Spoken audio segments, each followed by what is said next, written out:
இந்த ஃப்ரீக்வன்சி இந்த அலைவரிசையை அதிகப்படுத்துங்க, கட்டணத்தை குறைங்க, அப்படிதான் கேட்பாங்களே ஒழிய இந்த இது வசதி பத்தலைன்னு. இந்த கோயம்பேடு பேருந்து நிலையத்துல வசதி பத்தலைன்னு யாராவது வெளியூர்ல இருந்து இறங்கின பயணி யாராவது ஒருத்தர் சொல்லி பார்த்திருக்கலாம்? ஒரு முகநூல்லையாவது பதிவு போட்டு பார்த்திருக்கீங்க? எதுக்கு நீ போய் கிளம்பாக்கத்துல 410 கோடி கட்டின? கிளாம்பாக்கத்துல எங்க ஊர்ல இருந்து கிளாம்பாக்கம் வர 1000 ரூபாய், அந்த கிளாம்பாக்கத்துல இருந்து சென்னைக்குள்ள வர 1000 ரூபாய். சிரிக்காதே, நான் சொல்றது வெரி சீரியஸ் தம்பி. இதெல்லாம் தம்பி எங்க ஊர்ல வயசான எங்க அப்பத்தாலாம் சொல்லும், கால கொடுமை ஐயா அப்படிம்பாங்க. அதுதான் நாங்க நினைச்சுக்கிற வேண்டியது இருக்கு. சொல்லுங்க, எதையோ ஒண்ணு எங்க காசு வருமோ, கண்ணுக்கு எது தெரியுமா, மேம்பாலம் கட்டினா மக்களா மேம்பாலம் கட்டிருக்காங்கன்னா அதுல ஒரு 100 கோடி அடிக்கலாம். காலையில பிள்ளைகளுக்கு உப்புமா கிண்டி போட்டா அதுல அந்த அது ஒரு ஸ்கீம் அது வச்சிருக்காங்க, ஒரு இது அந்த ஸ்கீம் அதுல எப்படின்னா ஒரு 100-200 கோடி அடிக்கலாம். அப்ப காலையில உணவை போடும்.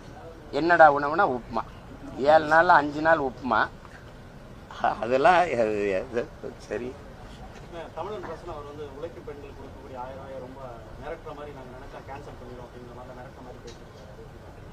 தயவு செய்து கேன்சல் பண்ணுங்க.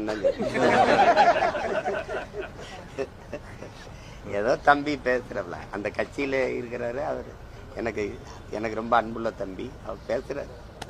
அது ஒண்ணு வேற. கடந்த ஒரு மாதமா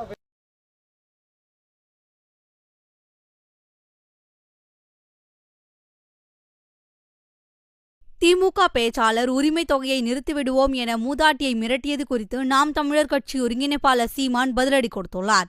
என்ன சொல்லுது? 1000 ரூபாய் பிச்சை காசு.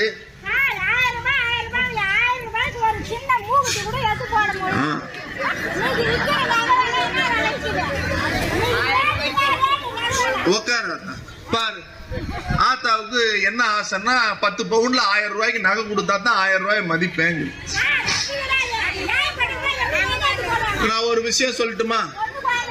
உங்க பேர் என்ன? மாலதி. மாலதி அம்மாவுக்கு 1000 ரூபாய் வருதா? ஒரு நிமிஷம், வருதா? மாசத்துக்கு 1000 ரூபாய். வருஷத்துக்கு எவ்வளவு? வருஷத்துக்கு எவ்வளவு? வருஷத்துக்கு எவ்வளவு? 12,000. நீங்க என்ன வேலைக்கு போறீங்க? என்ன வேலைக்கு போறீங்க? மாசம் எவ்வளவு சம்பாதிக்கிறீங்க? ஒரு நாளைக்கு 300 ரூபாய் அவங்க சம்பாதிக்கிறாங்க. ஒரு நாளைக்கு 300 ரூபாய். 30 நாளைக்கு எவ்வளவு? 9,000 ரூபாய். 9,000 ரூபாய் நீங்க சம்பாதிக்கிறீங்க இல்லையா? ஆமா தானே?